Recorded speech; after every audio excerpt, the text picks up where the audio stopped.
नमस्कार दोस्तों। आज मैं लेकर आई हूँ दशा माता के दिनों में सुनी जाने वाली व्रत कथा। दशा माता व्रत की पौराणिक कथा के अनुसार प्राचीन समय में राजा नल और रानी दमयंती सुखपूर्वक राज्य करते थे। उनके 2 पुत्र थे। उनके राज्य में प्रजा सुखी और संपन्न थी। एक दिन की बात है कि उस दिन होली दशा थी। एक ब्राह्मणी राजमहल में आई और रानी से कहा, दशा का डोरा ले लो।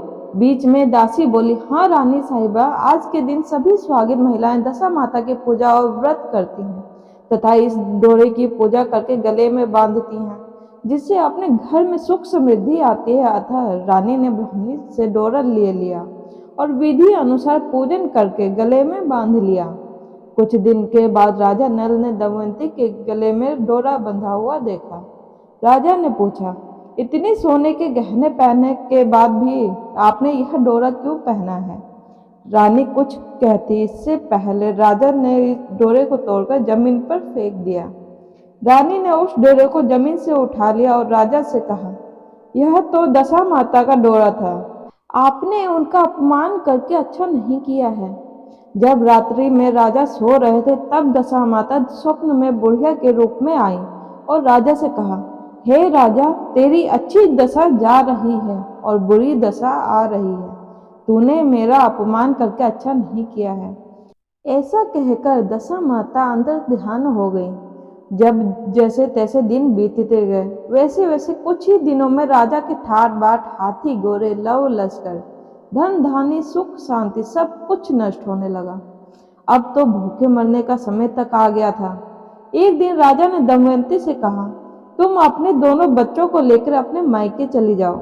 रानी ने कहा, मैं आपको छोड़कर कहीं नहीं जाऊंगी। जिस प्रकार आप रहेंगे उसी प्रकार मैं भी आपके साथ रहूंगी। तब राजा ने कहा, अपने देश को छोड़कर दूसरे देश में चलें। वहां जो भी काम मिल जाएगा वही काम कर लेंगे। इस प्रकार राजा नल और दमयंती अपने देश को छोड़कर चल दिए। चलते चलते रास्ते में भील राजा का महल दिखाई दिया।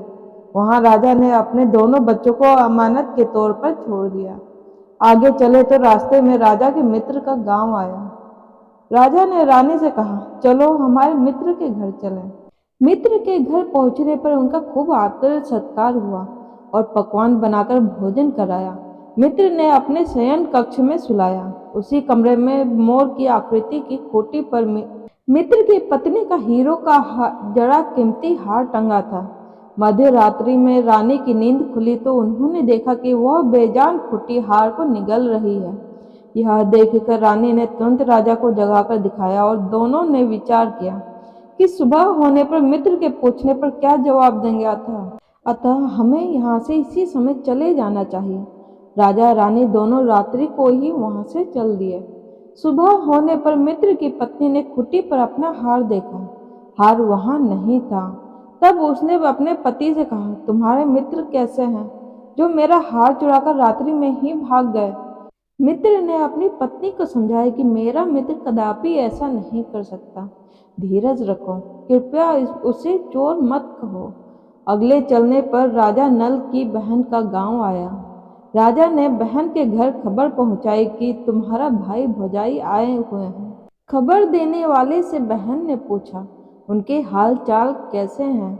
वह बोला, दोनों अकेले हैं, पैदल ही आए हैं तथा वे दुखी हाल में हैं। इतनी बात सुनकर बहन थाली में कांदा रोटी रखकर भैया भाभी से मिलने आई। राजा ने तो अपने हिस्से का खा लिया, परंतु रानी ने जमीन में गाड़ दिया। चलते चलते एक नदी मिली। राजा ने नदी में मछलियां निकालकर रानी से कहा, तुम इन मछलियों को भूंजो, मैं गांव में से परोसा लेकर आता हूँ। गांव का नगर सेठ सभी लोगों को भोजन करा रहा था।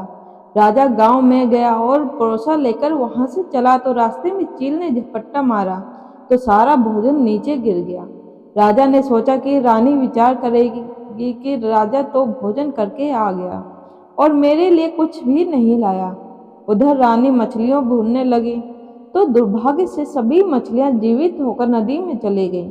रानी उदास होकर सोचने लगी कि राजा पूछेंगे और सोचेंगे कि सारी मछलियां खुद ही खा गई। तब राजा आए तो मन ही मन समझ गए और वहां से आगे चल दिए। चलते चलते रानी के मायके का गांव आया। राजा ने कहा, तुम अपने मायके चली जाओ, वहां दासी का कोई भी काम कर लेना, मैं इसी गांव में कहीं नौकर हो जाऊंगा। इस प्रकार रानी महल में दासी का काम करने लगी और राजा तेली के गहने पर काम करने लगा। दोनों को काम करते बहुत दिन हो गए। जब होली दशा का दिन आया, तब सभी रानियों ने सिर धोकर स्नान किया। दासी ने भी स्नान किया। दासी ने रानियों का सिर गूंथा तो राजमाता ने कहा, मैं भी तेरा सिर गूंथ दूं। ऐसा कहकर राजमाता जब दासी का सिर गूंथ ही रही थी, तब उन्होंने दासी के सिर में पद्म देखा। यह देखकर राजमाता की आंखें भर आईं और उनकी आंखों से आंसू की बूंदें गिरी। आंसू जब दासी की पीठ पर गिरे तो दासी ने पूछा, आप क्यों रो रही हैं? राजमाता ने कहा, तेरे जैसी मेरी भी बेटी के जिसके सिर में भी पद्म था, तेरे सिर में भी पद्म है। यह देखकर मुझे उसकी याद आ गई। तब दासी ने कहा, मैं ही आपकी बेटी हूँ। दशा माता के कोप से मेरे बुरे दिन चल रहे हैं, इसीलिए यहाँ चली आई।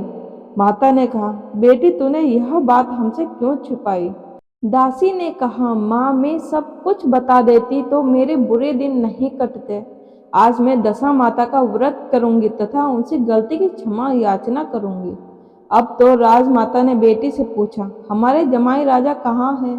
बेटी बोली, वे इसी गांव में किसी तेली के घर काम कर रहे हैं। अब गांव में उनकी खोज कराई गई और उन्हें महल में लेकर आए। जमाई राजा को स्नान कराया, नए वस्त्र पहनाए और पकवान बनवाकर उन्हें भोजन कराया गया। अब दशा माता के आशीर्वाद से राजा नल और दमयंती के अच्छे दिन लौट आए। कुछ दिन वहीं बिताने के बाद अपने राज्य जाने को कहा। दमयंती के पिता ने खूब सारा धन, लव लश्कर, घाती घोड़े आदि देखकर बेटी जमाई को विदा किया। रास्ते में वही जगह आई जहाँ रानी ने मछलियों को भूना था और राजा के हाथ से चील के झपट्टे मारने से भोजन जमीन पर आ गिरा था। तब राजा ने कहा, तुमने सोचा होगा कि मैं अकेले भोजन कर लिया होगा, परंतु चील ने झपट्टा मारकर गिरा दिया था। अब रानी ने कहा, आपने सोचा होगा कि मैंने मछलियां भूनकर अकेले ही खा ली होगी, परंतु वे तो जीवित होकर नदी में चली गई थी। चलते चलते अब राजा की बहन का गांव आया। राजा ने बहन के यहाँ खबर भेजी। बहन ने खबर देने वाले से पूछा कि उनके हालचाल कैसे हैं। उसने बताया कि वे बहुत अच्छी दशा में हैं। उनके साथ हाथी घोड़े, लव लश्कर। यह सुनकर राजा की बहन मोतियों की थाल सजाकर लाई। तभी दमयंती ने धरती माता से प्रार्थना की और कहा, माँ आज मेरी अमानत मुझे दे दो। यह कहकर उस जगह को खोदा जहाँ कांदा रोटी गाड़ दिया था। खोदने पर रोटी तो सोने की और कांदा चांदी का हो गया। ये दोनों चीजें बहन की थाली में डाल दी और आगे चलने की तैयारी करने लगी। वहां से चलकर राजा अपने मित्र के घर पहुंचे। मित्र ने उनका पहले के समान ही खूब आदर सत्कार और सम्मान किया। रात्रि विश्राम के लिए उन्हें उसी शयन कक्ष में सुलाया। मोड़ने वाली खूंटी के हार निगल जाने वाली बात से नींद नहीं आई।